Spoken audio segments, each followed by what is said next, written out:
an emergency that never ended. It was meant to be temporary, a response to stress, a bridge back to normal. Yet long after the danger faded, the emergency quietly remained. To understand why emergency measures never truly ended, we need to return a moment of acute financial fear. When markets seize and confidence breaks, speed matters more than precision. Extraordinary tools are deployed to restore function, calm panic, and prevent collapse. At the time, these actions feel obvious, even unavoidable. They work. Liquidity returns. Markets reopen. Institutions stabilize. What was frozen begins to move again. The emergency achieves its goal, and the system breathes. But the conditions that justified intervention fade faster than the tools themselves. Once deployed, emergency measures change expectations. Markets learn what support looks like. Institutions adjust behavior around its presence. What began as an exception becomes part of the background environment. The line between normal operations and crisis response blurs. Over time, these tools are used not only to stop collapse, but to smooth discomfort. Volatility is softened. Disruptions are shortened. Each use feels smaller than the last, justified by the memory of worse outcomes. The system grows accustomed to intervention as a feature rather than a last resort. This shift alters incentives quietly. Risk feels less final. Timing becomes strategic. Participants begin acting with the assumption that severe instability will be addressed before it becomes catastrophic. Emergency tools stop signaling danger and start signaling reassurance. Regulators face a dilemma. Removing support risks destabilizing markets that have adapted to its presence. Maintaining it risks reinforcing dependence. Each decision feels constrained by the system's reaction rather than guided by original intent. Early signs of permanence emerge subtly. Temporary facilities are extended. Exceptional policies are renewed. Language softens. What was once described as extraordinary is now described as necessary. The emergency no longer feels urgent, but it does feel essential. This is a quiet transition. An action taken to save the system becomes embedded within it. And once an emergency becomes routine, the system must confront a difficult question. What happens when there is no longer a clear boundary between crisis and normal? As emergency measures lingered, the system adapted around their presence. Markets price support into expectations. Institutions adjusted strategies to account for continued intervention. What was once a safety net became an assumed feature of the environment. This adaptation reshaped behavior. Risk-taking increased subtly, not through recklessness, but through confidence that extreme outcomes would be mitigated. Timing decisions shifted. Liquidity management changed. Participants acted knowing that stress would likely be met with support before it escalated. Regulators faced mounting pressure. Withdrawing tools risked triggering the very instability they were designed to prevent. Maintaining them risked normalizing dependence. Each extension felt justified by the absence of crisis. Stability became evidence that intervention was working, even if that stability depended on its continuation. Institutions internalized this logic.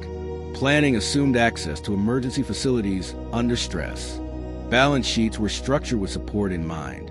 The system no longer tested itself without the safety net. Emergency tools quietly became part of baseline resilience. Markets reinforced the cycle. Asset prices reflected confidence in intervention. Volatility compressed. Risk premiums shrank. Each calm period validated the belief that emergency measures were essential. The longer they remained, the harder they were to imagine removing. Early warnings appeared in subtle ways. Market reactions to policy signals intensified. Small changes in support language triggered outsized moves. Confidence became sensitive to reassurance rather than fundamentals.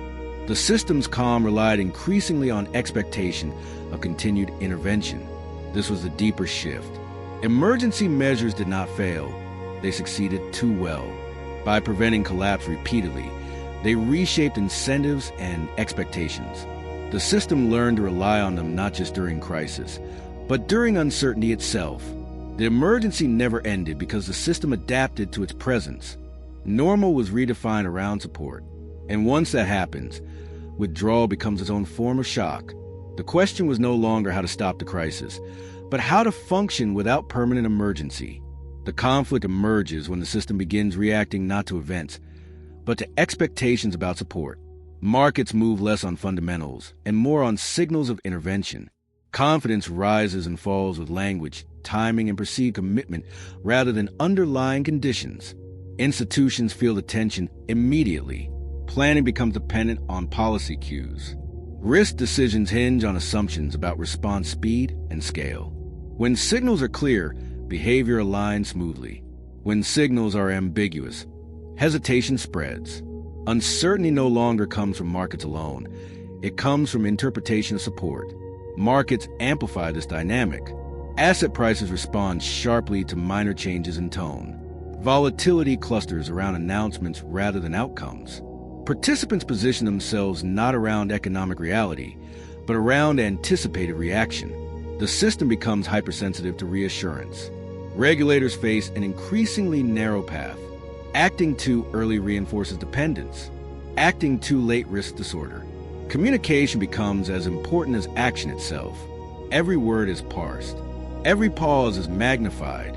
Authority shifts from control of tools to control of expectations. Public perception grows uneasy.